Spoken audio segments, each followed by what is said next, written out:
able to have so many of us connected once again, even despite these exceptional circumstances. We're very lucky to have the technological solutions to enable us to do so.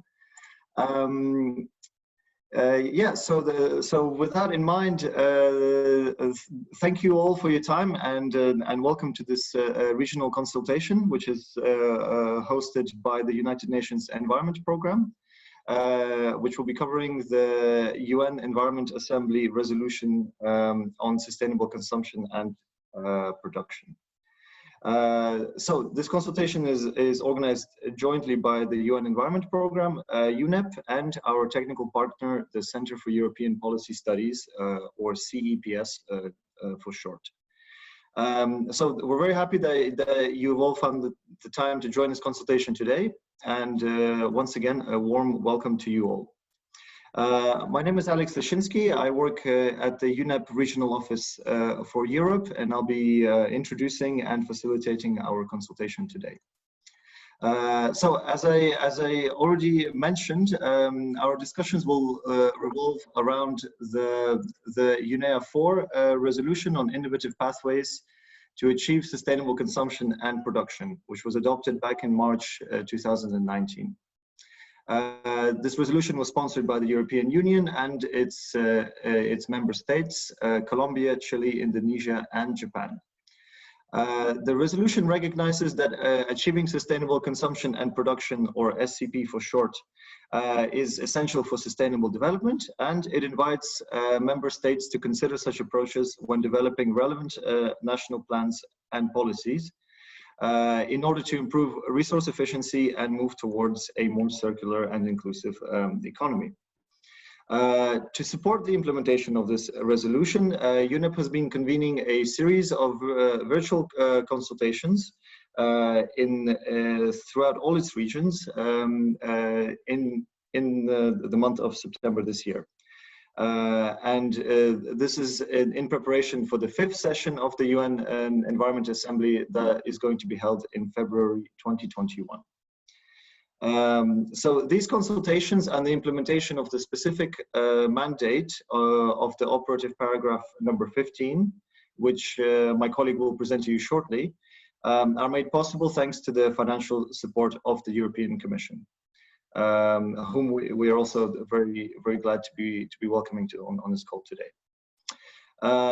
So during today's consultation, we will dive a little bit into the substantive aspects of the UNEA 4 resolution, and we will be seeking your feedback on a number of questions related to the implementation of product policies and the uptake of innovative design practices in your respective countries. And all of this will help us to better report back and formulate relevant recommendations for the next meeting of the UN Environment Assembly. So throughout this consultation, we will refer to the UN Environment Assembly as UNEA. So as with all meetings, there will be no shortage of acronyms. I will then ask perhaps to move to the slide on the agenda items, if possible. Yeah, there we go. Perfect. Thank you very much. So to quickly introduce the structure of our discussion today, my colleague Claire Thibault from the UNEP Economy Division in Paris will first of all share with us some background elements on the UNEA 4 resolution, as well as on the consultation objectives. We will then hear from Vasilios Rizos from CEPS, who will present an overview of product policies and good examples of design practices, which him and his colleagues have been collecting throughout the pan-European region. We will then also hear from Ulf Jäckel from the German Federal Ministry for the Environment, who will present an overview of product policy, who will share with us some insights on Germany's experiences in implementing coherent product policies. All of this will then be followed by an interactive discussion where we will be seeking your feedback on various consultation questions which will be shared on the screen in an interactive way where we can all contribute. So I will remind you that the chat function on the Zoom platform is open to receive your questions and comments at any time throughout this consultation. We will, of course, have a space for discussions as well. But during the individual interventions, we do ask that all colleagues please keep their microphones on mute, as this will just ensure that everything is heard clearly. In doing so, please also mute your mobile phones and any other devices that you may have around your microphone. I will also remind you that this consultation is being recorded. This recording is purely for our own internal purposes, so that we can accurately document everything that's being said. The recording will not be shared any further. The slides and presentations will, however, be available to all the participants.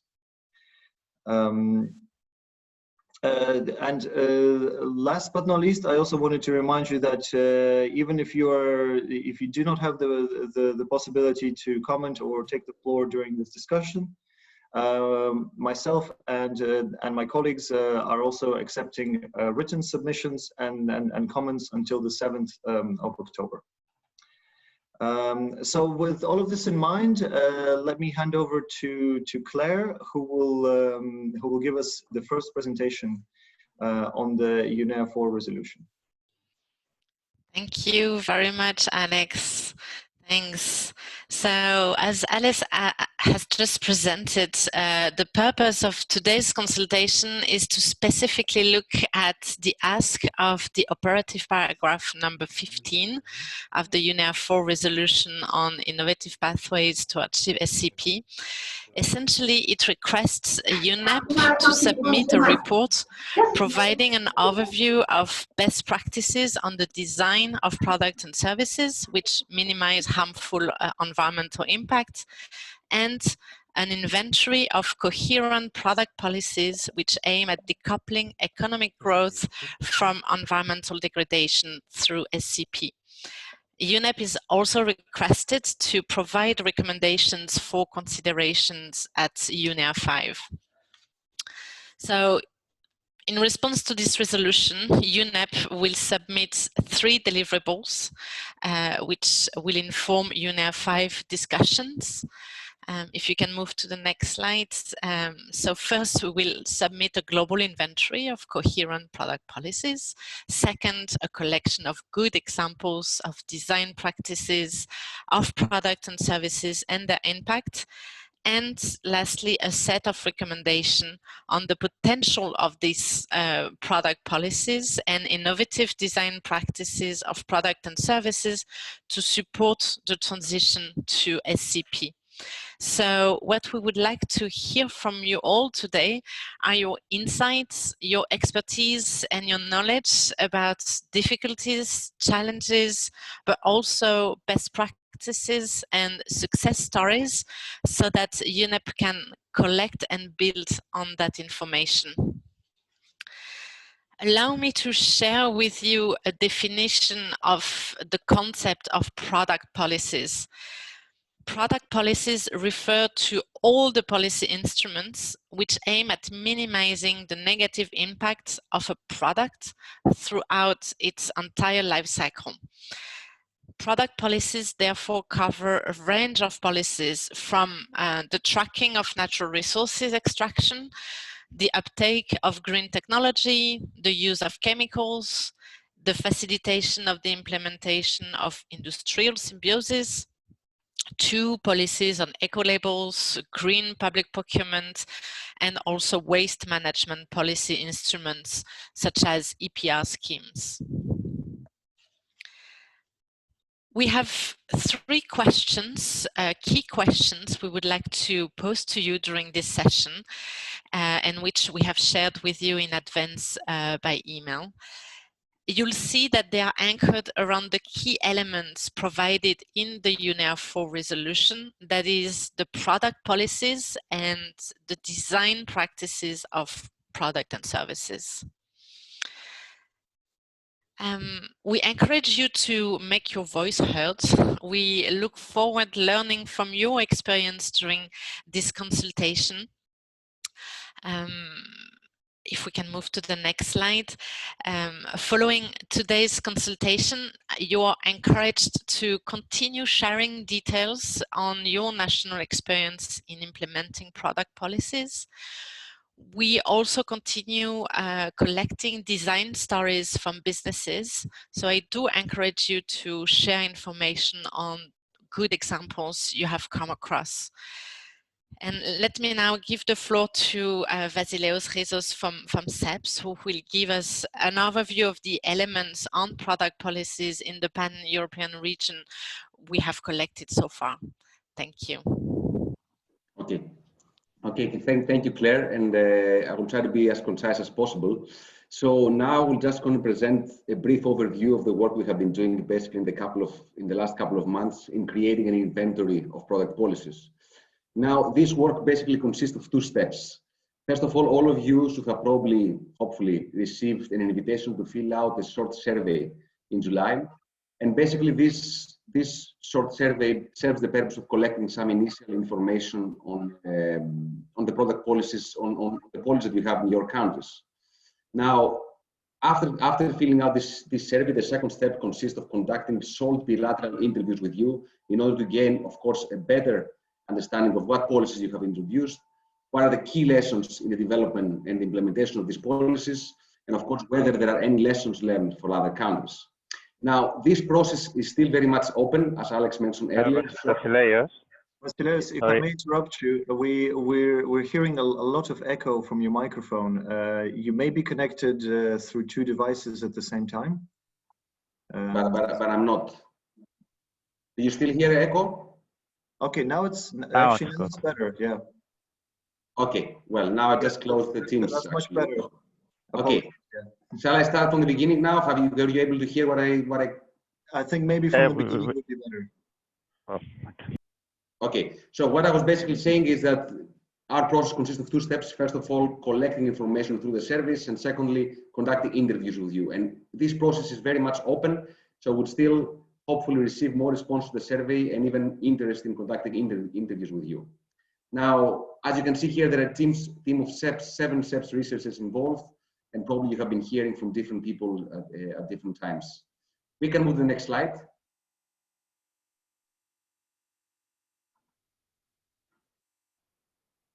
Okay, perfect. So here is basically a graphical representation of where we stand at the moment. So we have sent the survey to 85 government representatives and stakeholders who come from 40 different countries from Western Europe, Eastern Europe, and Central Asia. And here you can see, hopefully with blue color, the countries that have received the invitation so far. Okay, perfect. Now, if we can move to the next color, yeah. Okay, so we have received so far 24 replies in this survey from 15 different countries. And you can see here with an orange color, the countries that have responded to the survey. In some cases, of course, we have more than one responded from one country. That's why we have 24 replies from 15 different countries. And yes, I would like to just remind once again that this process is still very much open, and hopefully more countries will join the orange color in this map. Now, if we can move to the next slide. Okay, we have also conducted interviews with government representatives and stakeholders from 6 countries: Finland, France, Germany, Flanders, the region in Belgium, Slovenia, and Kazakhstan. And again, this is an open process. Okay, we can move.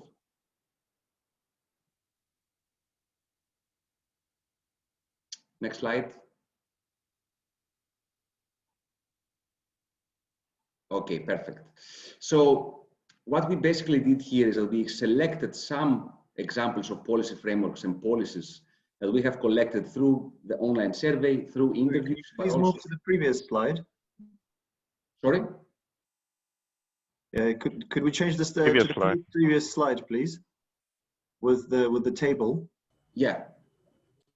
That's not what we're seeing. Here we go. Yeah, thank you. Okay, perfect. So here what we've done basically is that we have selected some examples of policy frameworks and product policies specifically from different regions in order to showcase the types of policies that we are basically looking for. Now, I'm just going to say a few words from some of the countries. Now, starting with the example of the Flanders region in Belgium, we have selected the Secular Flanders Framework, which is a comprehensive long-term priority strategy for circular economy transition and sustainable consumption and production in Flanders. And as a policy strategy, Circular Flanders is built upon different regional policy initiatives and brings together different set of policies or product policies, such as financing instruments for circular products and circular toolkit for entrepreneurs. In the Netherlands, moving to the Netherlands, there is a circular economy program which includes, first of all, some very ambitious targets, perhaps among the most ambitious worldwide, including a target to become fully circular by 2050. And the circular economy program focuses on different priority sectors. And here we have selected two sectors, basically plastics and construction. For the plastic sector, there are different set of product policies, such as requirement to use recycled content in the design of new plastic packaging, the new recycling targets. And of course, I should also mention that the Netherlands is perhaps the first country that has also introduced reuse targets for packaging in addition to recycling targets. Then for the construction sector, there are different policies such as circular procurement, which basically means introducing circularity criteria in tendering procedures, strengthening of transparency across the value chain, and also support from informational exchange between companies in the value chain. Then in Finland, we have the more or less wisely strategy, which is essentially a program aiming to promote more sustainable consumption and production in the country, and focuses on three key areas: housing, food, and transport. Now, the program brings together in a coherent way various different policies, such as eco-labels, pilot projects for sustainable housing and eating, green public procurement, and also economic incentives for material efficiency audits.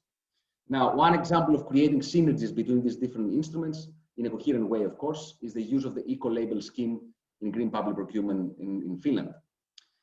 In France, we have selected the circular economy roadmap, which introduces an operational strategy that includes 50 measures for a transition from a linear production model to a circular economy model. And here we see different policies such as legislation on extended producer responsibility and elimination of single-use plastics. And in Sweden, we have selected the strategy for sustainable consumption, which includes different policies such as reduced VAT for certain repair activities, consumer campaigns, and phasing out harmful chemicals. Now, I would like to stop here, even though I could say a few words for the other countries as well, because I think we should have enough time to dive into the German case. Yes, thank you very much, Vasilios. Yes, I will very quickly now hand over to Ulf Jäckel from the German Federal Ministry for Environment, Nature Conservation and Nuclear Safety, who will provide us with a more in-depth overview of the German case. Thank you very much for your time, Ulf. Ulf, you are on mute still. We do not hear you. So, yeah, thank you very much, Alex, and thank you very much for giving me the opportunity to present a bit of what we are doing on product policy. I don't present any policies we do on the European level, where we are very much engaged, like the Eco-Design Directive, the energy label, or extended producer responsibility schemes in the waste management area. I will present a bit how we approach the product policy from the consumption side, so from the demand side, because according to our figures, more than 50% of our greenhouse gases in Germany stem from consumption decisions. So we have to look at consumption, which kind of products are consumed, which kind of services are consumed, where is the demand, and how can we change that to a more sustainable consumption. So next slide, and then the next slide as well. Yeah, so Germans are open to do sustainable consumption. At least when you ask them, 60% think that we need to consume less. This is still valid even in these times, and consume more resource efficient. But yes, you might all know that there's a gap between what people think and how they act. So the barriers are information deficit versus information overflow, routines of daily behavior, and so on, lifestyle status, and so on. Next slide, please. So in 2016, and this is was also the incentive also came from the 10-year framework of program on sustainable consumption and production, now called One Planet Network, adopted in 2012 in Rio. There, we engaged very much in this process, and still are engaging very much in this process by leading a program on consumer information. The incentive to do a national program for sustainable consumption came from this international arena, also the SDG 12. The guiding principles, I will not elaborate a lot of all of it, but consumers have to be empowered to consume sustainably. That's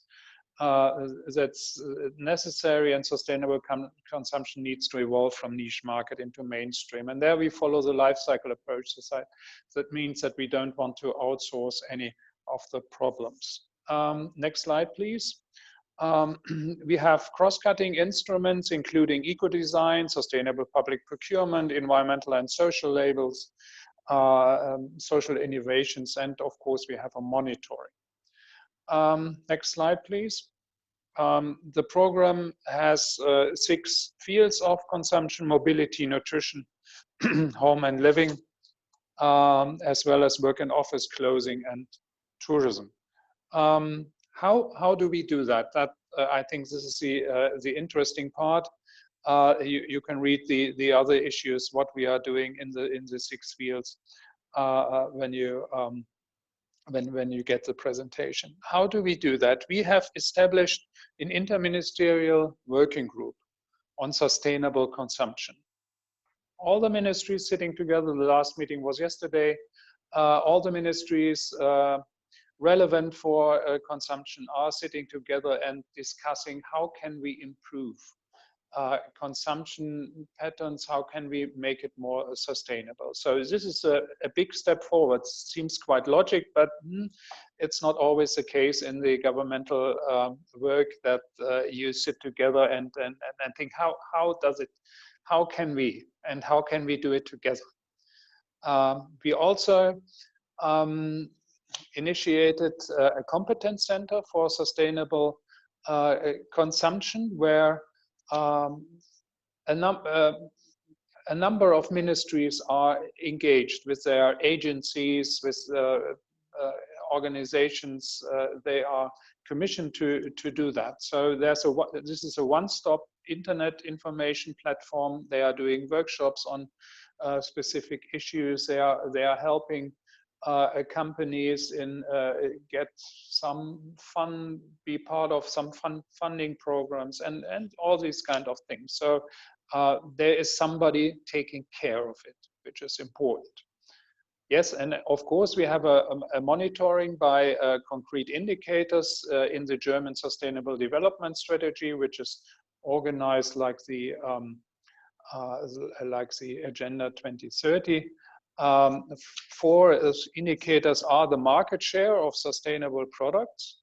By 2030, we want to achieve 32% of market share of sustainable products. What is a sustainable product? We have a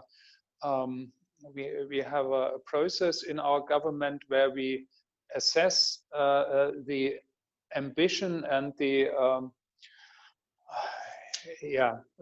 ambition of standards and labels, and the ones we recommend, these are sustainable products when they have that label or meet the criteria of that label.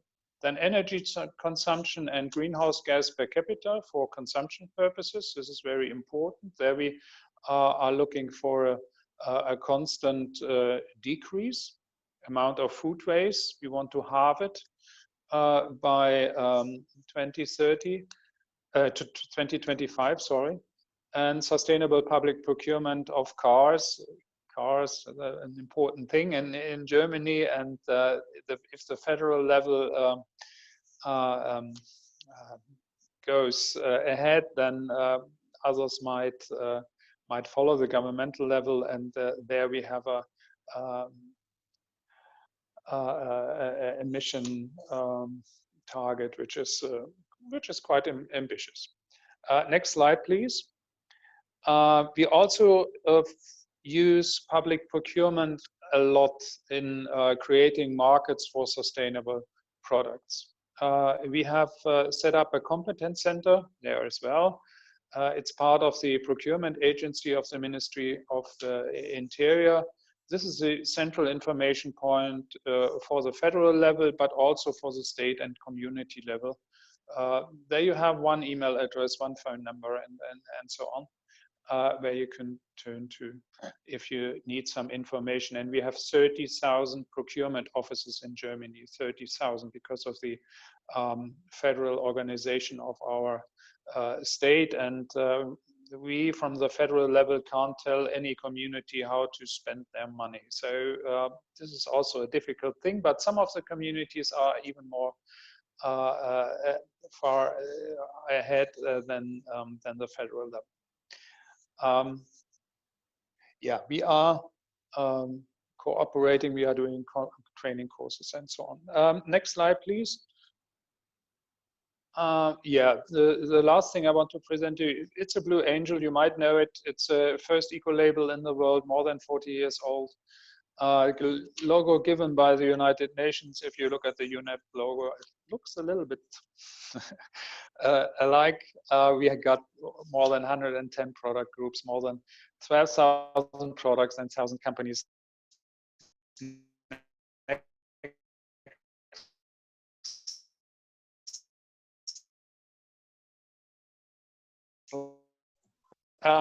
Yeah, and development, it's based on scientific studies, but which is also important in terms of institutionalizing. We have a dialogue with producers, we have stakeholder involvement, all relevant societal groups are in the decision-making body of the Blue Angel. So we have, I would say, in the society, well accepted criteria set when we have our Blue Angel. And there we, as well as in the field of public procurement, we intensify our cooperation with other labeling schemes, not only in Europe, but also in, for example, in the Asian areas, with Japan, China, and Korea, for example, but also other ASEAN countries. So there is an international arm of this of the work of this label, and if there's any interest to have and you might have cooperation ideas in your country, then you are more than welcome to approach us and see. We will see what is possible. So yeah, I think these were my my 10 minutes. I can stay for some questions and answers, but I have to leave in 10 minutes at the latest. Thank you. Thank you very much, Ulf. Yeah, I will remind colleagues that if you have any immediate questions or comments, do feel free to use the chat function on the Zoom platform. We will obviously have our interactive discussion in a few minutes time as well. But before we do so, I will hand back over to Vasilios for a quick overview of good design practices that him and his colleagues have also been past weeks. Thank you, Alex. I'm just going to wait for the slide. Okay, perfect. So as part of this project, in addition to collecting information on product policies, we are also identifying and documenting stories on the potential of rethinking design practices of products and services in order to minimize harmful impacts along the product value chain. And based basically on desk-based research, we have so far identified 19 such examples of design practices within the pan-European region and Northern America. And of course, this work is still very much ongoing, and we will greatly welcome suggestions and contacts for businesses and other entities that you think have put forward such design cases that we should assess. Now, on the left graph here, you can see the distribution of these cases across different countries, and the majority of the examples we have found so far are based in Northern Europe, particularly in Denmark and the UK, but still that might change in the coming weeks. Now, the graph on the right side shows the distribution of these examples across different sectors, and a large number of examples so far come from the electrical and electronic equipment sector, but a few examples have also been identified in the construction, textile, and furniture sectors. So that shows that we're basically looking for examples in a variety of sectors. We can move to the next slide. Okay, now I would like to briefly take a deep dive, maybe in one of these two examples, because I'm cautious of the time. And of course, this is work in progress. So some of the information from these companies is still missing, but we have already conducted an interview with Timil. Timil is a UK business which has taken basically an innovative approach to clothing production, aiming to design out waste from the process completely. They design clothes basically with the objective of being 100% recyclable, using only one material, organic cotton, and they have also adapted the design, software, and hardware in order to be compatible with the characteristics of recycled cotton fibers. Now, in order to avoid overproduction and waste, which is a major challenge in this industry, the clothes are pretty much printed in real time on demand, using technology and software. Therefore, the final products that are being given to consumers are only made after an order has been placed. Now, QR codes have been integrated in the design of the products on the tags to facilitate returns to the payback system. And it seems that the model is moving forward, but of course, in the beginning, they faced a few challenges. One key challenge refers to the high cost of choosing sustainable solutions. Lack of awareness on sustainable solutions and design practices is another key challenge. So there is a segment, of course, of consumers that is looking for this kind of products, but also majority of consumers still basically base their choices on price. So still there is consumer awareness is lacking in this sector. And another challenge with her supply chain origins refers to the lack of availability of monomaterial textile on the market. Now, these have been the challenges, but there have also been some factors that they push the company in this direction, that they have helped them implement this business model. And basically one of them is technology. The technology has allowed to create a software in order to implement the design practice, increase efficiency, savings, and also take back the product when it's needed. And secondly, adopting a systemic approach and basically using old garments as a resource to produce new ones has been also a key decision for the company in order to increase, to successfully implement this business model. So I'm going to stop here in order to move to the next session. Thank you very much, Vasilios. Yeah, I think up until now we've gotten a pretty good overview of the findings that we have collected so far, both on kind of more macroeconomic policies as well as on specific tools. And with this in mind, I would like to move forward to the interactive part of our consultation. Where my colleague Jorge Nunes will also help with the facilitation. Here we would like to put forward 3 questions, which were already shared with many of you by email, as well as in the questionnaires that you have seen. We will share these questions shortly on the screen, and then we would really welcome all representatives from all the countries here to take the floor and share their experiences and insights. Jorge, may I hand over for the Slido and Jamboard? Yes.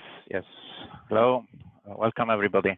So we're going to the more interactive part. First of all, I would like you if you can, everybody that can do it, to go into slido.com, put the hashtag UNEP24. This will allow you to interact with us, and we will first do a little test to show you. Then afterwards, we'll start in a second. I will explain also the other part. So there will be three sets of three blocks where there will be questions. Where into the first two, you can in the chat write your answer, or also you can intervene and speak. So I would like to leave it a bit open so that there is a flow. So someone can speak, others can write. So there is a bit more freedom, and that will go into. We will put this in stickers and notes on the screen, so you see whenever people are presenting or writing. And then at the last stage, we will use Slido again for you to comment on the last question. But that's why I want you, if you once you are in Slido, is to leave it on active, someone in the background, because so you don't have to log in again.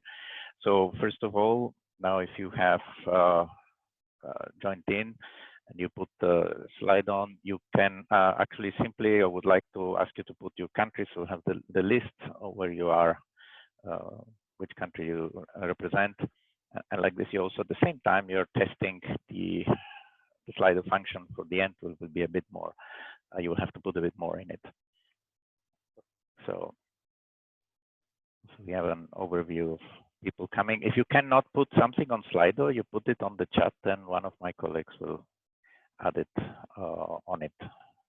So it's we have escape system.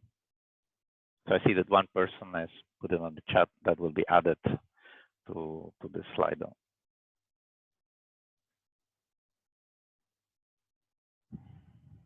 Yeah, so the country appeared too. Well, thank you. This is so if you can still put, even if when we go forward with the other slide, with the other system.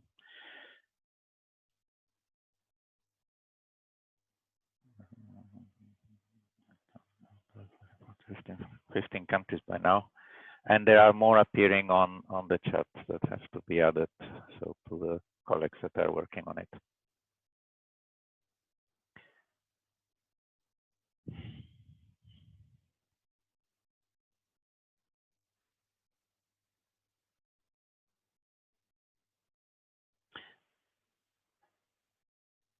Okay, so there are quite a few countries online. This is great.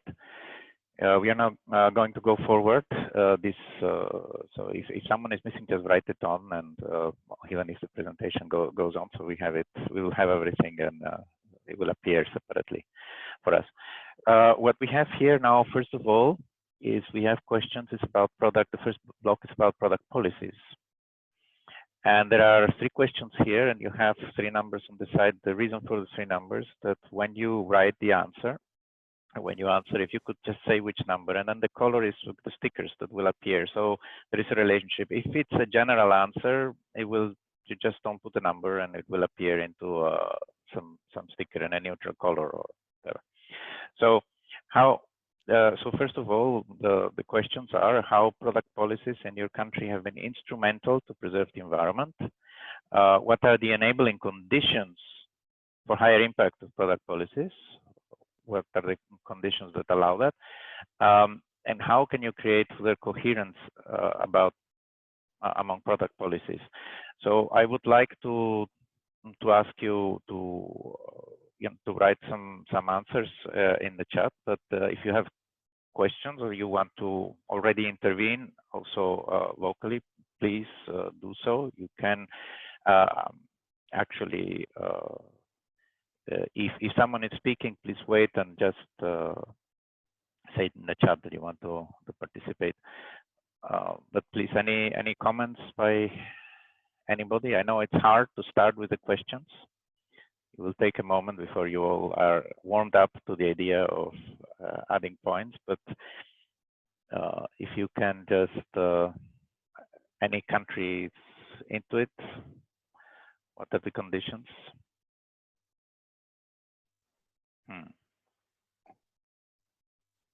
If I can warm you up in that, by looking at all of the product policies of different countries, I noticed that they are surprisingly different, basic approaches to it. So I found it very interesting to find that some countries are more legalistic, some are more incentive-based, some are more into standards and procedures. So please feel free to give at least, maybe you can start saying what is the main approach you have.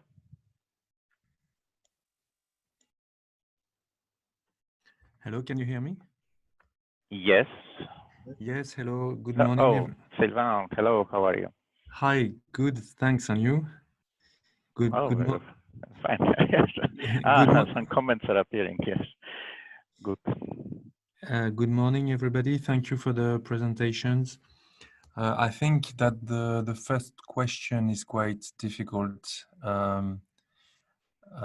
In fact, in France, we haven't done any such evaluation, but it's an interesting question. So we would need a method. So maybe it's one thing that this initiative could produce as a recommendation is a method for assessing the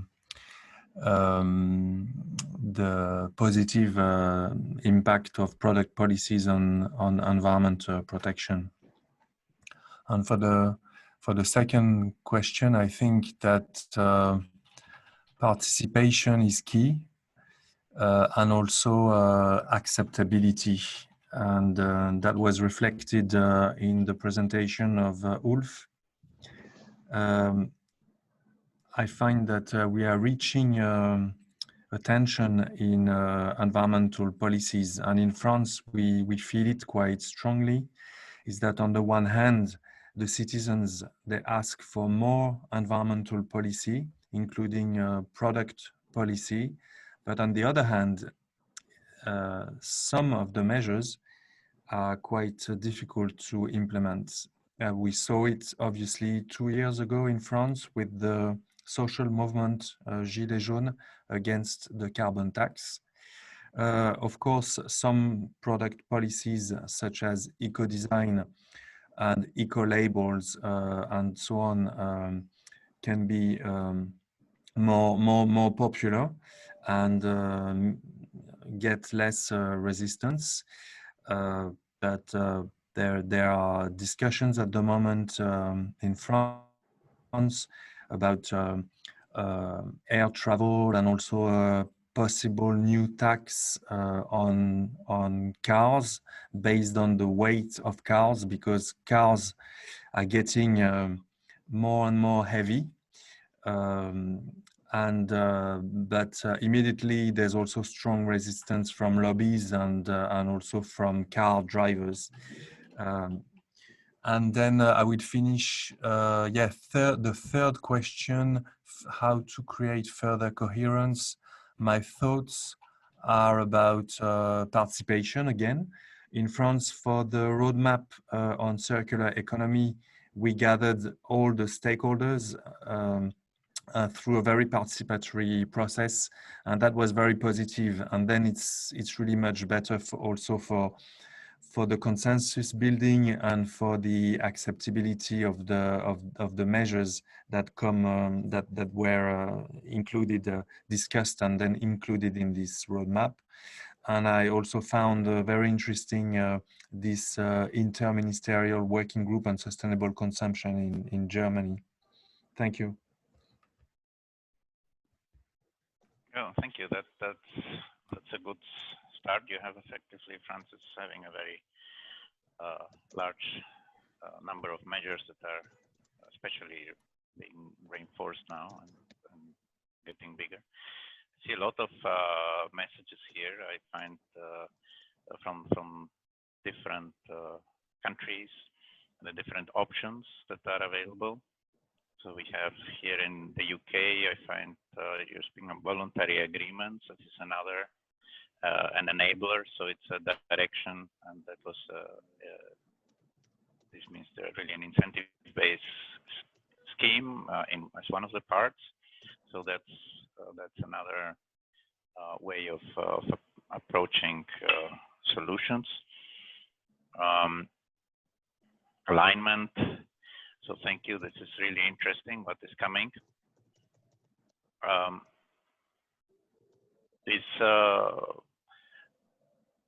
Let's see about this. See, they're coming a lot of them. So I would, may I ask maybe a question? I see. Here you have in Sweden, I see benchmarks of environmental performance on priority products. Just a question, because these benchmarks, and is it possible to, I mean, just to explain a moment how these benchmarks are set up, or how this works, if you don't mind? Hello, good morning. This is Thank Jan. you. Sorry, I have to bring you up, but I find it interesting, so I find it good to explain. Thank you. Yes, thank you, and good morning to everyone. I brought this up because it was actually one of the proposals from the Nordic countries that made a discussion paper in 2020 on regarding a coherent product policy. So I don't know if you have that paper. It's quite comprehensive on the topic we are talking about today. So it's, I think it's a little bit more elaborated in that discussion paper, but I don't have it in front of me, so I'm sorry, I cannot. Oh, just an overall, because yeah, I mean, we have a lot of papers and things. Just that I find interesting to comment on this approach, because there are, I mean, it's. I'm sure we have. I mean, we have a lot of materials from the team. Yeah, but I will be happy to send it to you afterwards. In any case, can I say another thing? I think it's important while I have the word now. Yeah, sure. Because you were also asking about innovative policies, and I think that's really important, because we have been working a lot with more incremental policies for many years, and I think it's also needed to take more transformative steps. So I would like to mention one initiative in Sweden, which we call innovation games, when we put together stakeholders to solve a key problem for sustainable development together. So we have had a number of innovation games with universities, industries, other stakeholders, and for example, they developed local solution infrastructure, and in this case, it was a bridge between Sweden and Denmark. So that's one example of more innovative policy approaches that we have elaborated in the past years.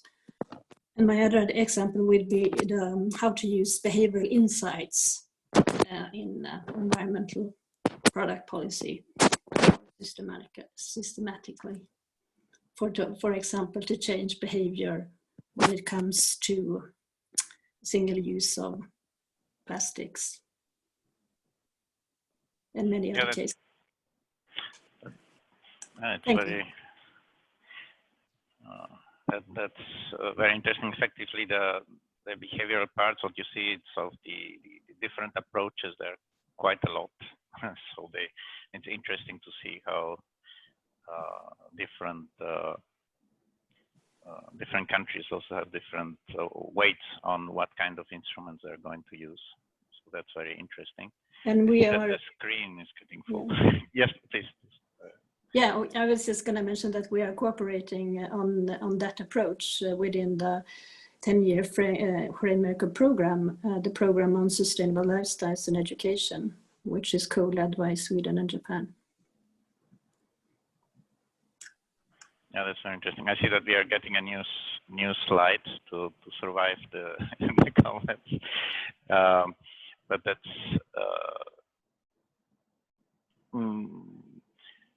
so. Is there one thing, I don't know if you would say, what on the conditions of the higher impact, maybe what kind of essential things you discovered you needed, for example? That's another issue that I find interesting, because one thing is to introduce policies or things in motion, but normally behind it there's quite a lot of work on to make it actually work.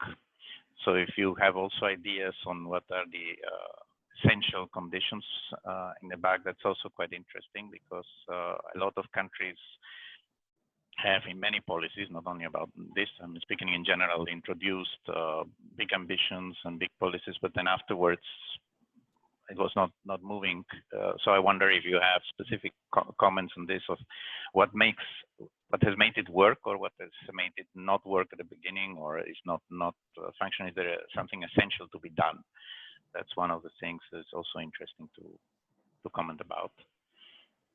And if you have a very interesting example, I invite you also to tell us, even in words, if you feel like it.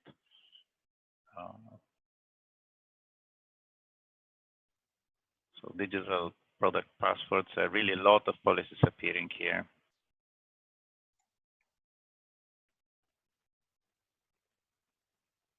Yes, I think I'm seeing there's also a lot of comments coming in from the EU neighborhood and Eastern Partnership countries. Yes, very good. On EPR guidelines in Azerbaijan and sustainable public procurement in Georgia. Colleagues, please do feel free to also take the floor and say a couple comments if you feel inclined to do so, as the screen is getting filled up very fast. Yeah, I mean, there are lots of comments appearing. It's I see that at the moment a lot of countries, from what I noticed, but there is a trend also by the European Union. It also started the war on plastics. So a lot of countries are introducing plastic policies and bans. But sometimes it's easier said than done. So I wonder if anybody has an example of how they have managed to make it work well, or shifted. I mean, even here in the country where I'm sitting, I remember the first attempts some time ago on the plastics were not perfect. It took some time to move from ambition to action. So I wondered if you have any specifics, comments on that, how to make incentives work, some good examples from your side of a policy that really made a quick impact in one of your list.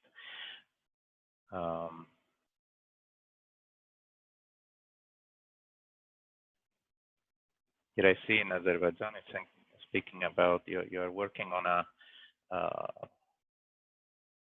This is from the producer responsibility model with deposit and refund system. Is this for? You're speaking here about. Can you explain a little bit, if you don't mind, maybe even writing down, because I'm on which materials we are looking at, which sectors.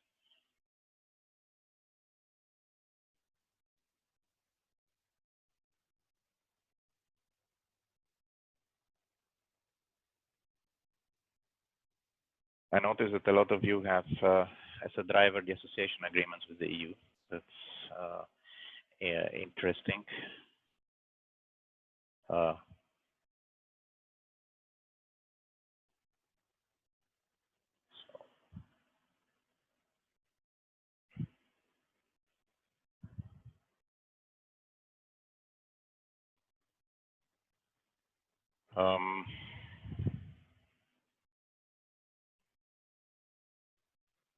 I wonder in this work, I mean, most of you have an association agreement. I just would like to ask for a moment if you could, maybe one of you could explain how do you, how is it influencing the work or driving it when you have agreements, or how does your work even also with UNEP, it's not necessarily with the association agreement of the EU, but how does this external agreements or links? How does it support you, or is it how does it work as a driver in your country? So maybe that's also interesting.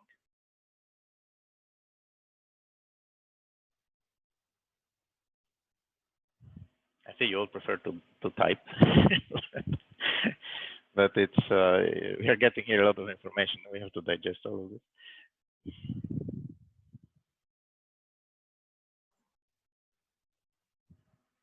Yes, I'm also wondering if colleagues would like to take the floor and elaborate a little bit on the EPR regulations.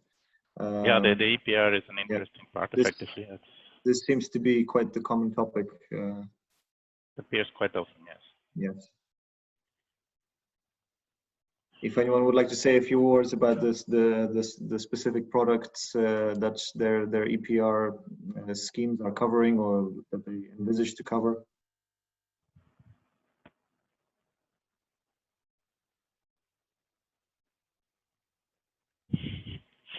I really prefer to type.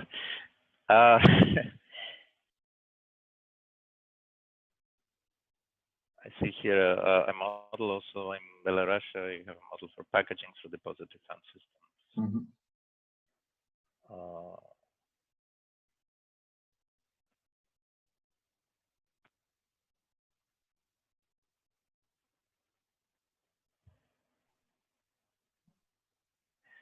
So I see that roadmaps are being presented. There is a roadmap in Serbia. I'm wondering, I noticed because I follow a lot of, even participated in creating roadmaps. I was wondering what is the, if you can explain maybe how to make a roadmap actually afterwards, how it goes into action. If you have a good example, because you need to transform ambitions into actions.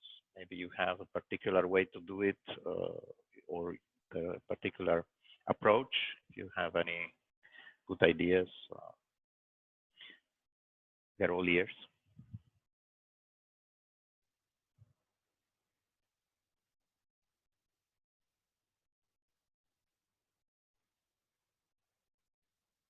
I see one comment here that I see this is one that says that there are no specific product policy frameworks, but sectoral policies, but they are aligned because it's a member of the EU, so it's aligned to EU policies.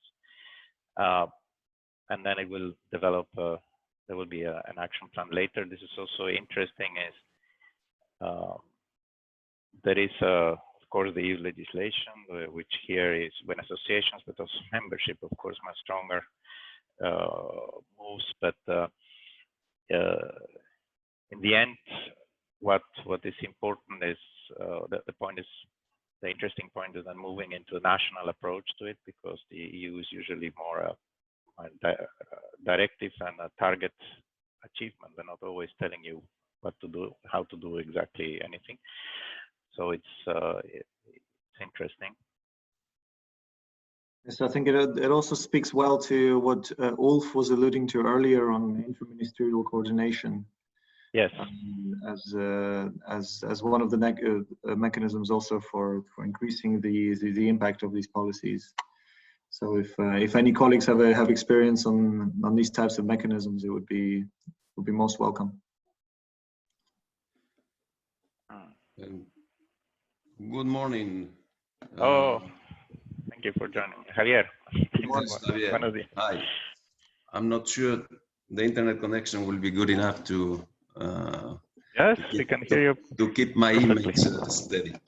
No, this is probably the time for me to jump in the discussion. First of all, to thank UNEP for this interesting workshop, for putting this together. It's not an easy exercise in the conditions we are living today.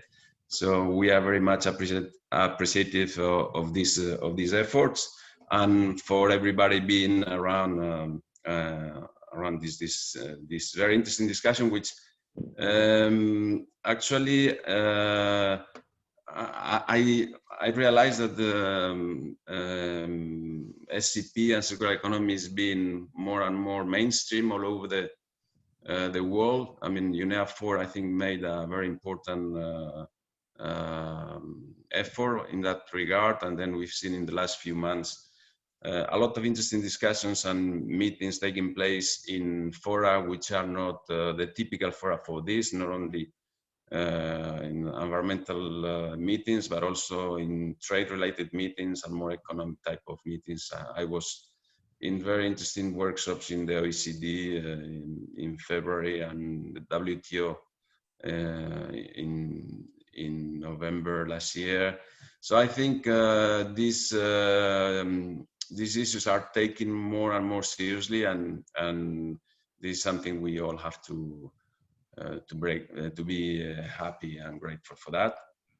The European Commission, as you know, has been championing SCP and circular economy since a long time. We adopted the first action plan in 2015, I believe, where we put forward more than 15 different measures, some flagship measures on plastics, which have been implemented or are being implemented as we speak. In particular, all the measures adopted in the context of the plastic strategy, single-use plastics, etc., etc. But of course, as you were saying, then we have to see how we can make sure that all these measures are indeed put into practice in the national schemes. And here is interesting to see the various responses from EU member states, of course, although also from non-EU member states. Perhaps a word on the second action plan that was adopted in March. I think most of you know that, but perhaps for non-EU member states which are around this table, is useful to know that the Commission adopted a second action plan in March this year.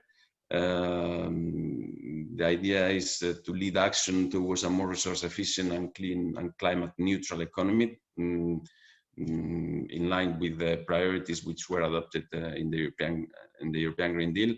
And precisely this action plan announces a number of sustainable product policies, a sustainable product policy framework,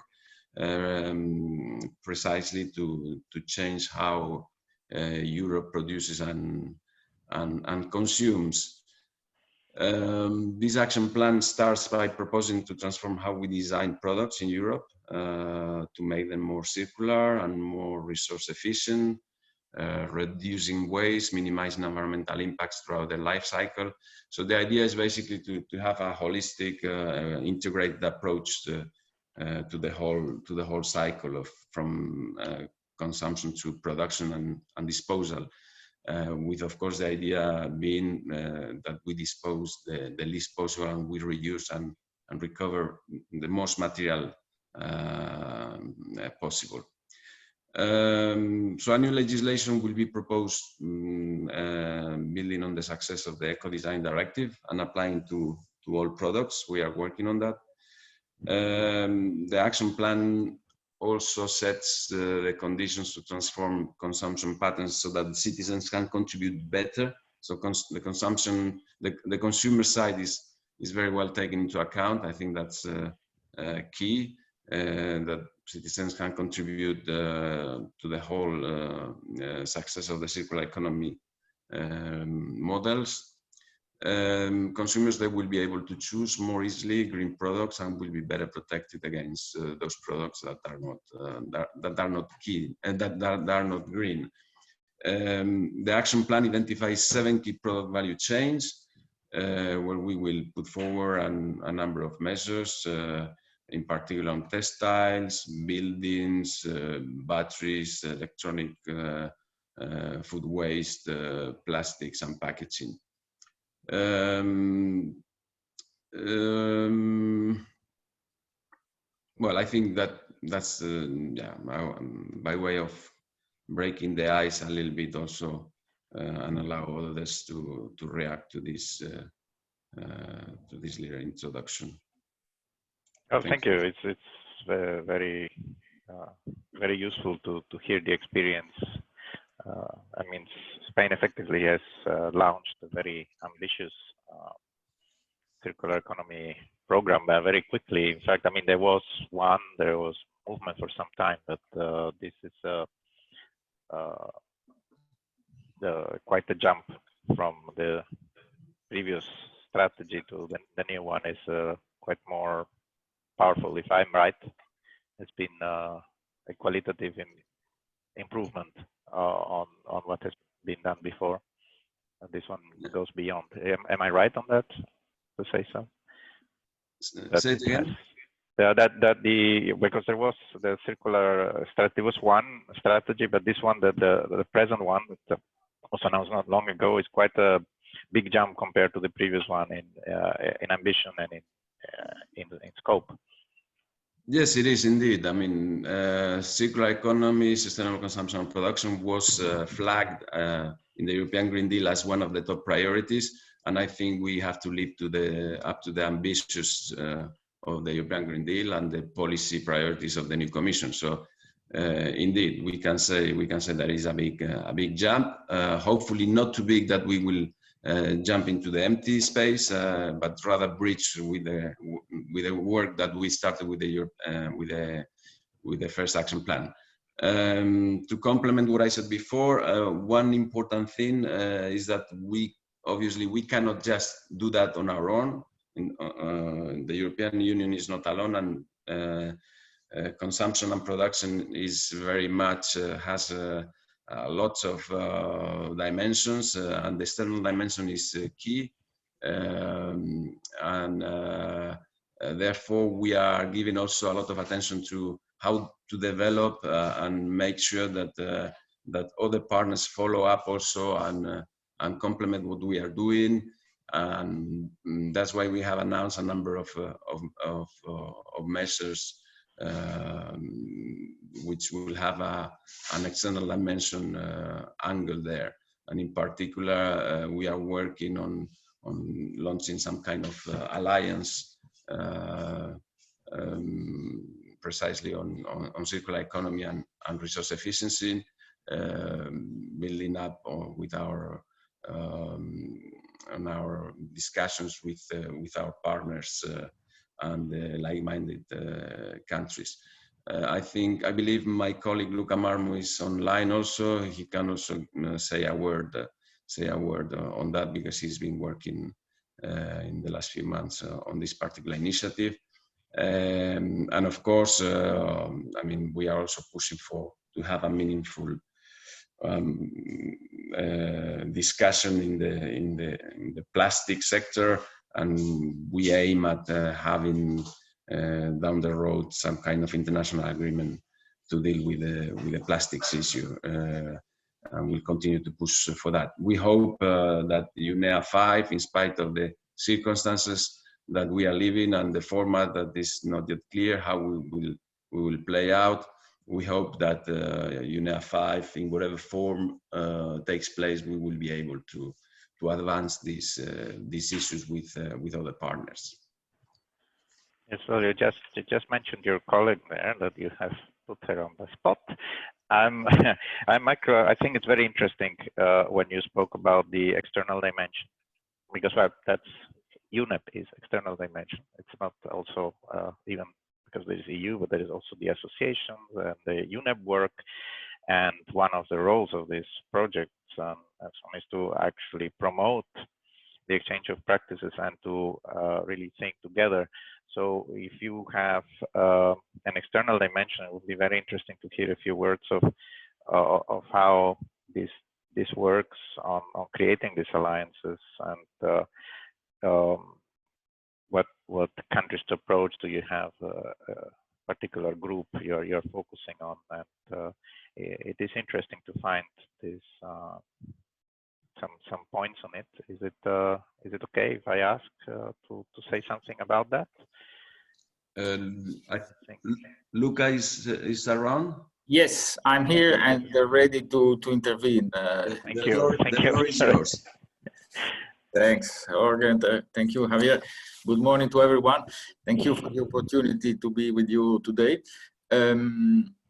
Just a few things complementing what Javier said on the idea of an alliance is part of our circular economy action plan, new baby, that was adopted by the Commission in March 2020. And the idea of the alliance, there are a number of initiatives, including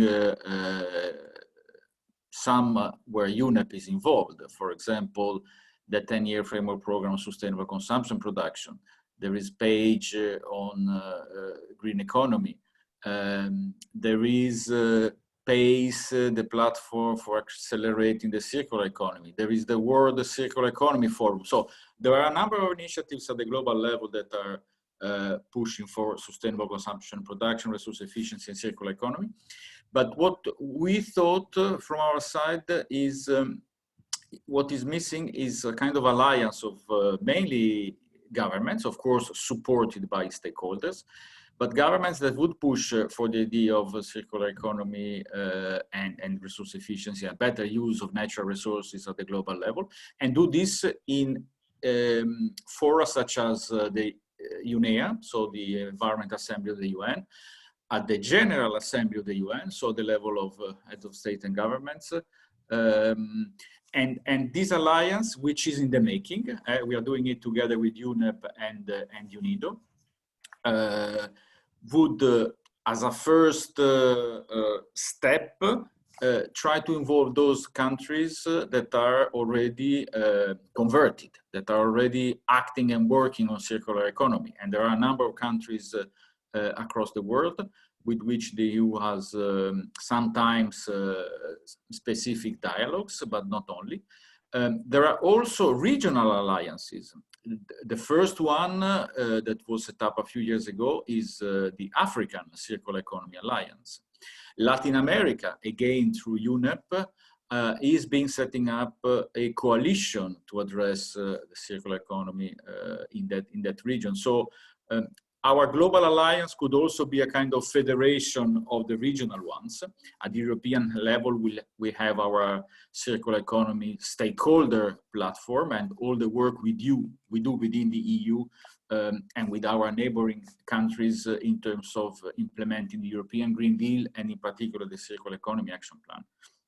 So the idea was, and I think still is, to have the launch, the first kickoff meeting and launch of the alliance back to back with UNEA 5. So, but UNEA 5 will most probably not be a physical meeting, so will be an online event of some sorts in the context of the high-level segment of the UNEA discussions in February. There are also, Javier mentioned work on a global agreement on plastics, where the idea is to focus a bit more upstream the life cycle of the plastic production and consumption. The Basel Convention has already done a lot of work in this sense. There is activities by IMO, so in terms of the ships.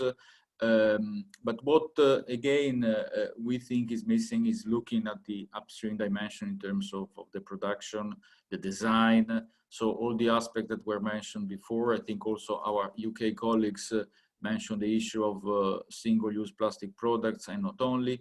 EPR, deposit return schemes, all this is also part of this broader discussion on plastics. And finally, as part of our Circular Economy Action Plan, we also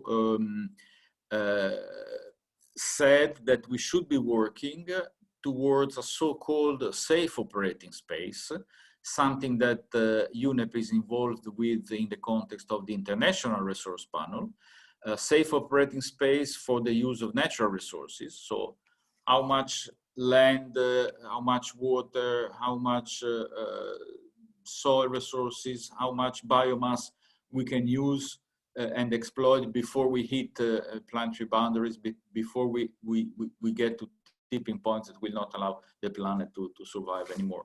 So that's the idea of exploring the development of the safe operating space in cooperation with UNEP, in cooperation with the IRP, possibly OECD, and other knowledge partners that would help us in this endeavor. And the last, and this is connected on the one hand with the idea of the alliance, but also with the fact that the IRP in their last flagship report, Global Resources Outlook 2019, that was presented last year at UNEA 4, the IRP made the point that the extraction and processing of material resources have a very large impact, about 50% of the climate change impacts, about or more than 90% of impacts on water resources and on biodiversity. And so the extraction and processing of natural resources being at the core of how we can improve our environmental impact throughout the world, and in particular in Europe. So the idea also to look at what should be done at the international level to improve the governance of natural resources in an optic of circularity. So that's also part of the Circular Economy Action Plan global external dimension, and in something on which we will be working in coming months and years. Thanks a lot.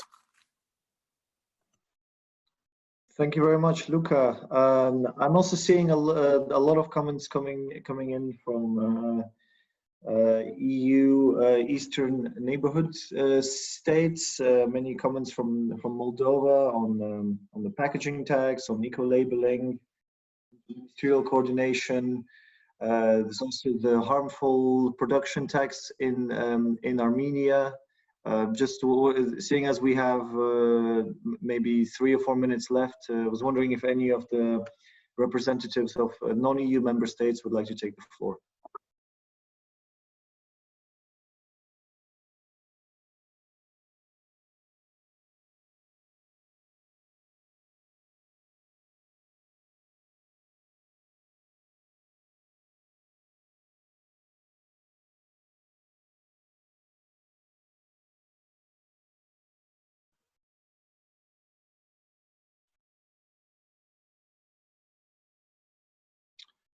Okay, if colleagues will continue to provide written comments, let us then move on to the next set of questions, please. We do have a raised hand from Andre Isak. Could we please give him the floor for a few minutes? Yes, we're.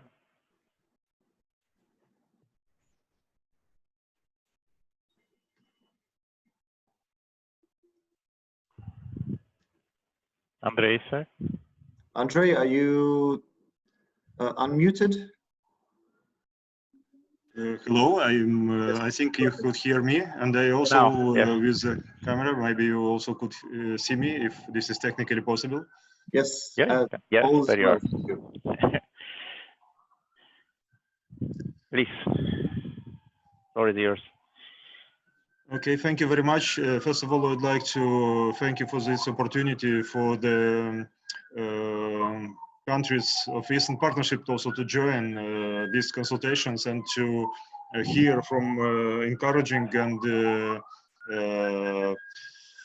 promising examples from the European Union level in this domain. So for us, this is a good example how we could move forward.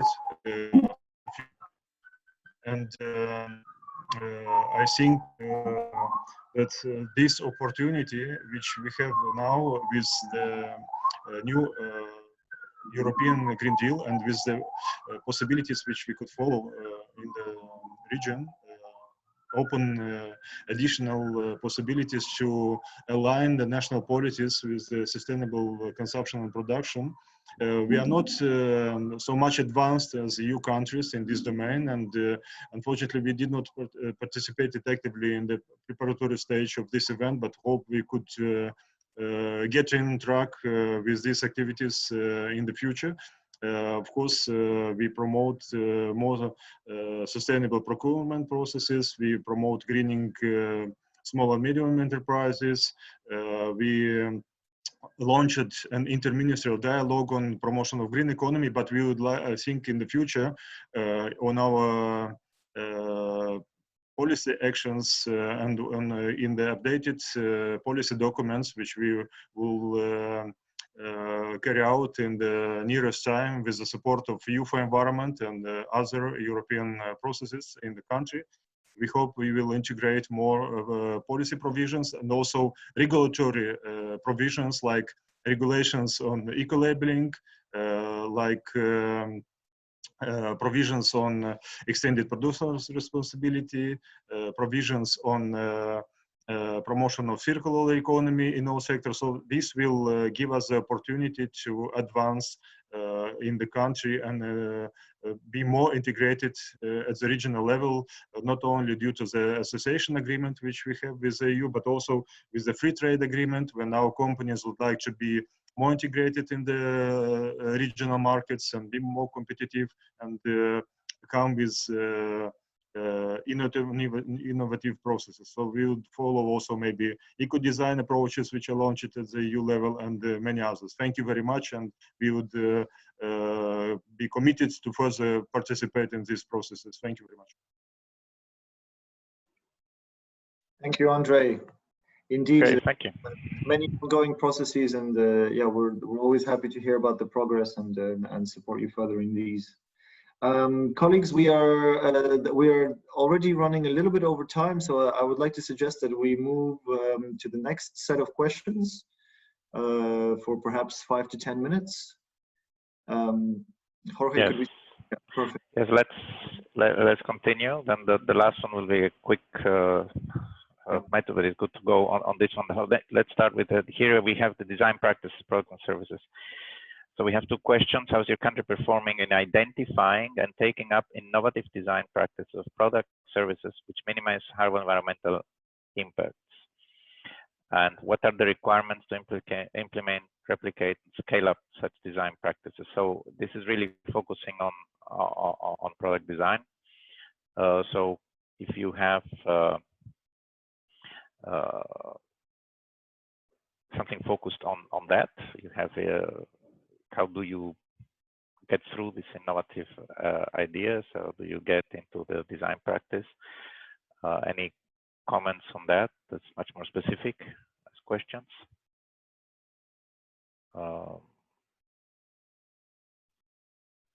When we know that in the European Union we have some directive on eco-design. The question is, for example, how in practice this has changed in countries here, but also how this is being taken on in other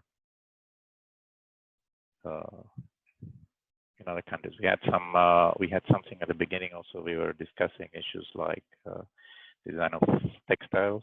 So I wonder if you have something specific. Please feel free to raise hands, write, type.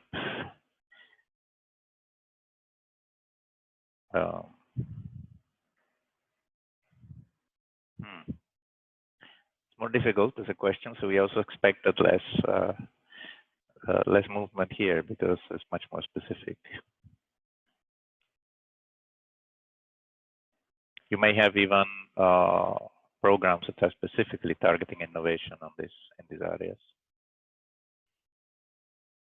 or incentives or companies. So.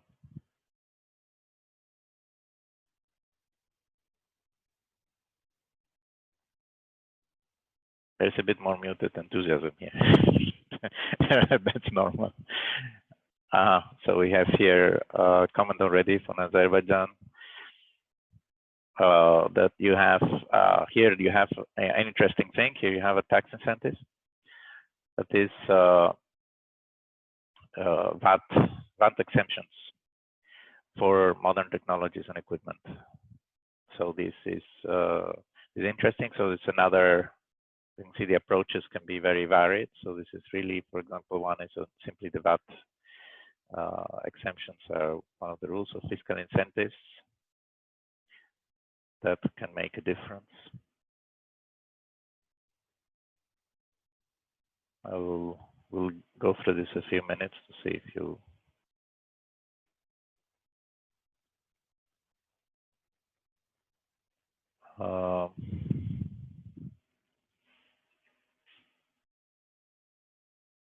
any other incentives to come programs.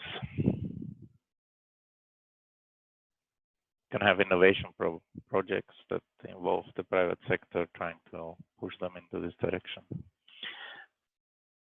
Here we have one that is from Eco-Innovations for small and medium enterprises. And there is a program from the EU for Environment program that is to support SMEs to move in this direction. So this is the international cooperation for that and support. And we have another point here is you can actually get rid of some of the problems by getting rid of the old vehicles. So in other words, you have an import standard, so you actually make sure that wrong designs don't come in. It's another different approach, more on the import of products, and then of course encouraging other ones domestically. I think we have a raised hand as well. Yes, it's strange that I cannot, sorry about that, because I don't see the raised hands, so thanks for telling me. So, who wants?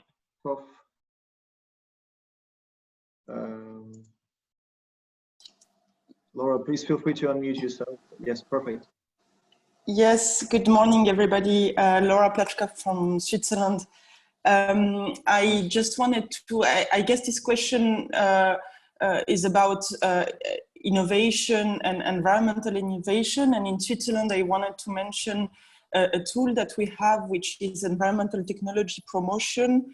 It's a financial support, which is available to SMEs to support environmental innovation from the industrial pilot phase to implementation and then commercialization.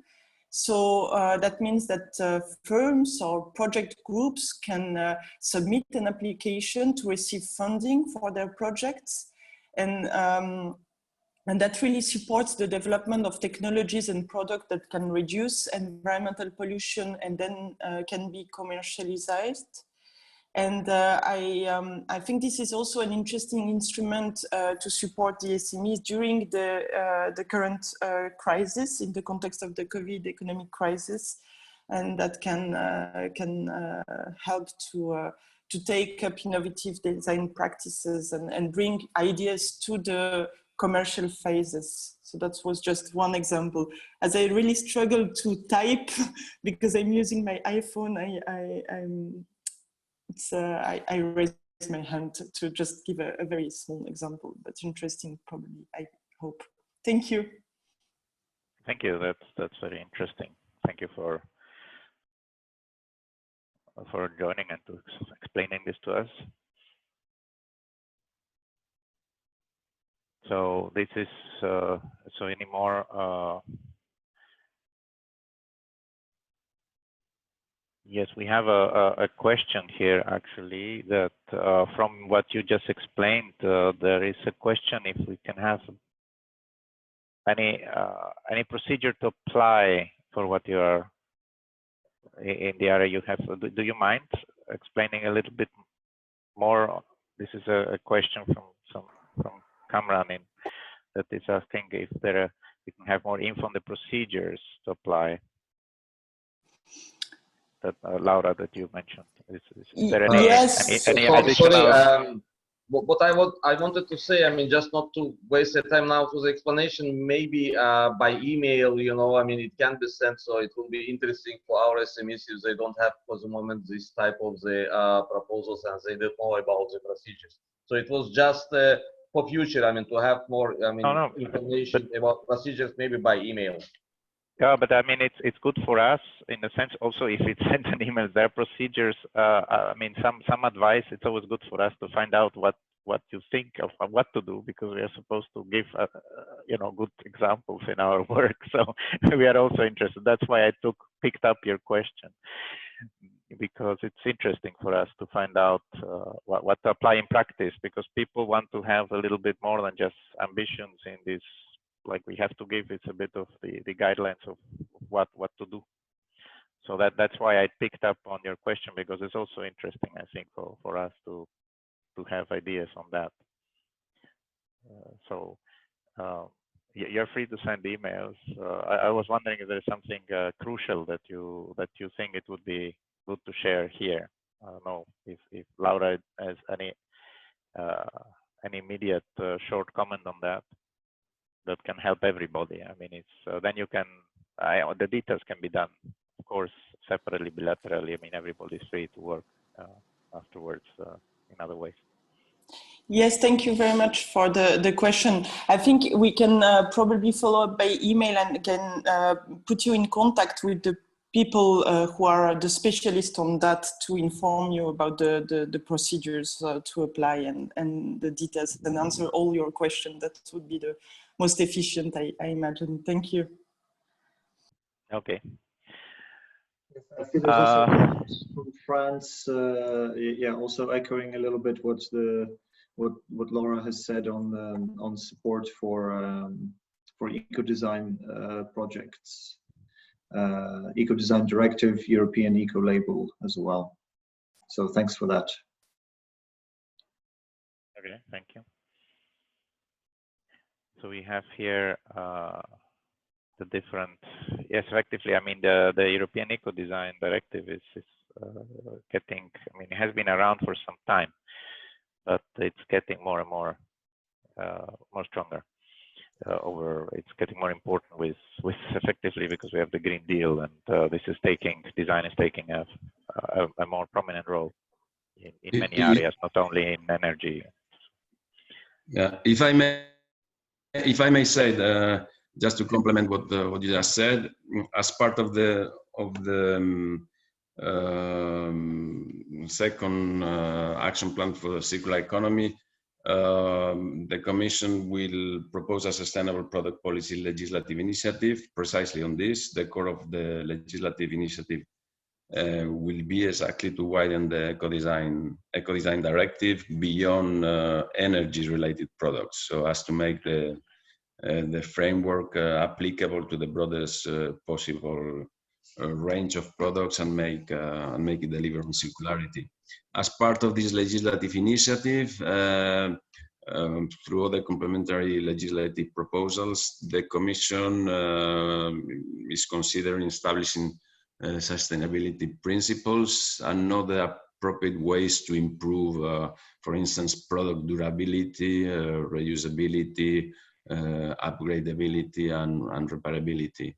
So these principles will build on criteria and rules established under the EU Ecolabel regulation, the product environmental footprint, and the EU GPP criteria. And priority will be given to addressing product groups identified in the context of the value chains featured in the action plan, such as those that I said before: electronics, ICT, textiles, but also furniture and high-impact intermediary products such as steel, cement, and chemicals. So just to complement what it was said before. Yeah. Now this is interesting, because in fact it's a good transfer to our the final, because the time is really, we were going well over time, but it's very good. It's good that you know, to interact, to find out things, and to leave a bit of space for everybody. So, but what you are talking effectively, you touched, because we are in the EU, there are this push now to go beyond the energy, to go in design a lot more, in eco design. We have all this cooperation between countries, and of course these concepts can also be looked at and adopted by other countries, and that will need cooperation. So we go, I think, if you don't mind, to move to the next stage, which is a Slido stage. So if you have the screen of Slido. I don't know if Alex wants to add something before we do the Slido point from the. No, please. Okay, so we come to Slido again. There will be a question now for you, and it's really about how you see the next the steps, especially the role of the UNEP, and how to move forward. If we can have, I think everybody has Slido. Can we have the question on screen, please? What role should? Yeah, that's it. The UN system and the wider international community play in addressing gaps and challenges. So I would like to put keywords, small sentences to just add that this we will be accumulating. So you just put them. If you cannot put it on it, please feel free. The chat is there. We actually collecting all the information. This in the chat will be available for us. So if you have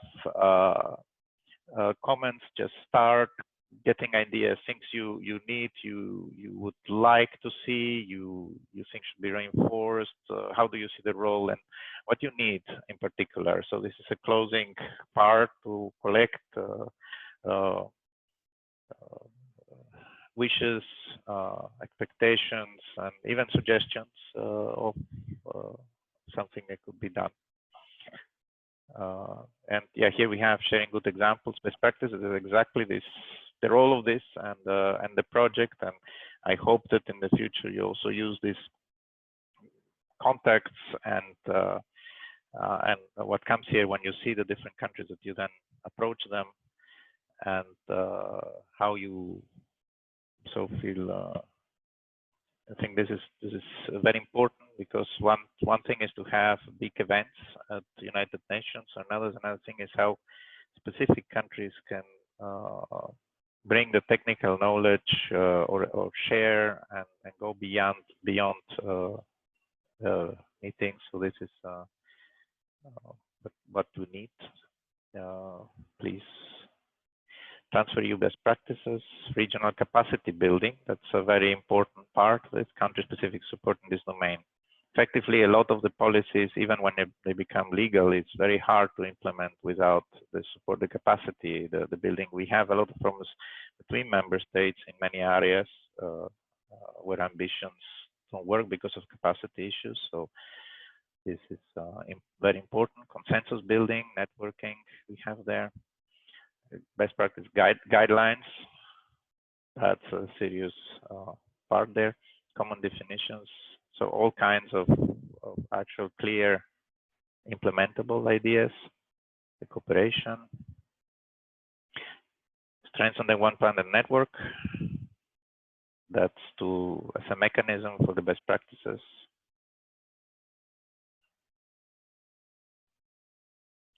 That is good. Any more particular wish they need? Colleagues, also just to underline that this is not just the role of UNEP, but also of the wider UN system, as well as other international organizations. So yeah, we have there transfer EU best practices is there. So best practices also to go from the EU's own program to go out. We have neighborhood policy, we have external action. I think this is very, very important. But of course, UNEP can actually help to disseminate, even when countries have agreements, so to go, because we do have neighborhood policy, so not every country is in it. So it's good to have the UNEP level to go beyond. So I see if you have specific more comments, because if you I must be tired by now. Eastern neighborhood is there coming out. Legislation and practice related to sustainable policies. Utilize system knowledge. So it's a lot of support really about the knowledge transfer and implementation, strengthening. This is all of them. I think that it's the practical support that is really important. Funds in the field of circular economy to be equalized on the basis of population. That's going to be very, very tough, depending on if you're looking at national budgets or really as the support. Maybe the support can be looking more about that, but okay, we take this comment and to think about how to make the support more, let's say, more fair or better distributed, more impactful based on needs. Let's say that would be the, and this is one of the points.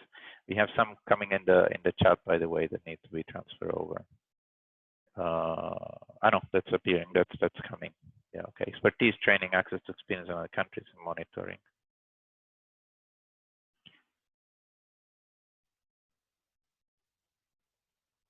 I think that from the comments we can already see some of the repeating issue: capacity building, training. It's a lot of it. Apart from the support on a financial terms, we see is a lot of the background support is needed, which is creating the capacity.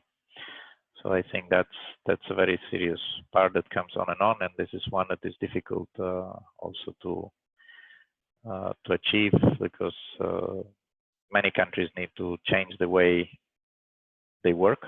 This happens in every country, EU member states, others. It's hard to move to circular or sustainable product policy system because you need cross interagency, inter-ministerial cooperation and new structures that were not there before. So you need to promote inter-systemic approach, the RP initiatives, lifecycle initiatives. Yes, this is about a lot of issues. The life cycle approaches, that's something that we're discussing in the EU quite strongly, how to introduce that. There are more specific comments coming up now. Vouchers.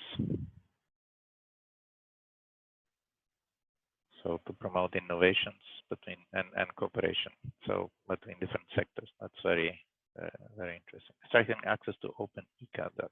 Okay.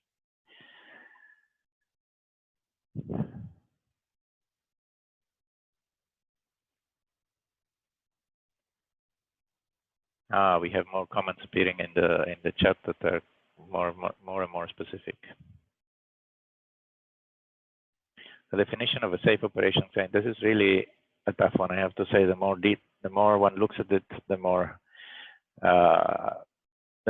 difficult it becomes, because it's very, very hard to do that. But yeah, it's very important to have a clear definition. We have been working in a project where we found that on circular economy there were over 100 definitions, and not all were compatible with each other.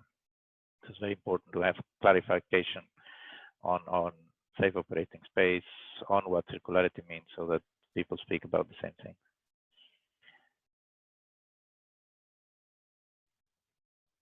We see the financial sector role appearing. That is important to, yeah, there is an identification comparability. Effectively, this is an issue that we're looking at here. That is issues like taxonomy comes out. What is green? What is not green? What is sustainable? Is not sustainable? So that there is some clear points so that everybody speaks about the same things. It's very important. Yes.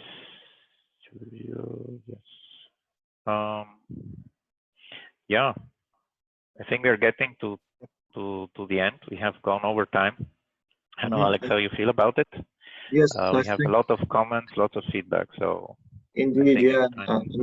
I think there's good recognition already also of the various international initiatives that we do have going on, and I think for the purposes of time, let us maybe conclude this discussion. May I then very quickly, seeing as we're already a little bit over time, could I hand the floor very briefly to Vasilios for Any concluding remarks or overall general messages that he has noted down during this consultation? Okay, thank you, Alex. I'm going to be very, very brief. I hope you can hear me well. So I'm just going to pick up some key messages from the discussion. Impossible to summarize everything, but we have taken note of everything digitally and orally. First of all, just to start by reminding the importance of sustainable production consumption policies also for other agendas. And we had in the beginning that basically in Germany, consumption is responsible for 50% of emissions. And that's the case worldwide. Half of world's emissions are related to materials management, which shows the importance of sustainable production consumption also for the climate agenda. Now, when it comes to specific questions that were asked today, one of the key questions was what are the key enabling conditions for a higher impact of sustainable production consumption policies? And there, several participants mentioned the importance of participation, which is key in actually even overcoming some of the challenges related to specific policies. So bringing different stakeholders from different industries, even different ministries together, it's crucial. And we also hear that having some roadmaps and action plans can actually support creating coherence of different policies and putting them together in a coherent framework. Having association agreements with the EU also has played a role in some specific regions. And these agreements basically require approximation with the EU legislation and the introduction sometimes of EU standards, which again, it supports coherence in the implementation of these policies. Now, on the question of how product policies can support environmental objectives, there we heard the importance of having a concrete methodology, and sometimes there is confusion around the methodologies, data, and perhaps international initiatives can play a role here as well. But generally, having horizontal methodologies is crucial in order not to see countries monitoring, basically monitoring different things. Long-term agreements between governments and long-term cooperation is again extremely important. And there have been a number of international initiatives and agreements even, but perhaps what has been missing is a global alliance, an alliance with a global scale. And from what we understand, there is already progress in this field, and there will be something that is led or involved by UNEP. And perhaps there can also be different regional initiatives, but still having a global initiative, putting all of these initiatives together could support coherence. Now, on the second bunch of questions on the design, here we heard a lot about the role of eco-design, a key piece of legislation at the EU level, which has pushed forward companies in this direction. Also providing national finance for eco-design projects that can also play a key role, or other different policies, such as, for example, including EP modulation in the fees paid in the Excel Producer Possibility Scheme according to the eco-design criteria. That's another interesting policy that was mentioned. We also heard about that some countries have introduced VAT exemptions for innovative technologies and best practice cases. Again, we heard these examples, we took note of them, but we would like to hear more details. So please come back to us to discuss with us and have an interview if you haven't done already. And of course, financial support for SMEs, since many of these best practices are initiated by SMEs, is crucial. On the last part of the questions on the role of the UN system and international organizations, here again we heard about the importance of sharing good examples and best practices. And of course, at the EU level, there are several of these initiatives, and there is a need to transfer these examples and avoid the mistakes, of course, that are being done in some countries, and also duplication. Learning from each other is crucial. Trainings can play a role. And of course, definitions, which, as my colleague Jorge mentioned, we could be talking about hours on this. There is certainly a misunderstanding or a confusion around definitions, and it might be difficult to get an international consensus on all of these different concepts. But still, international cooperations, free trade agreements can support coherence and at least a common understanding along these definitions. Thank you. I will close here. Thank you very much, Vasilios, for that very concise and very to the point summary of what we've discussed today. I wanted to echo what Vasilios mentioned, that we are also we remain open to any feedback and any further comments. I'm not seeing any raised hands here on our platform, but you can contact us on any of the addresses that are displayed on the screen right now. And also reminding you that you can share your specific inputs on national product policies with Vasilios up until the end of October. So if there are no burning questions or comments, I think we can close this discussion for today. Thank you very much to all of you for finding the time and for your inputs. It's been very helpful. Also for the overall process in preparing for the next UN Environment Assembly.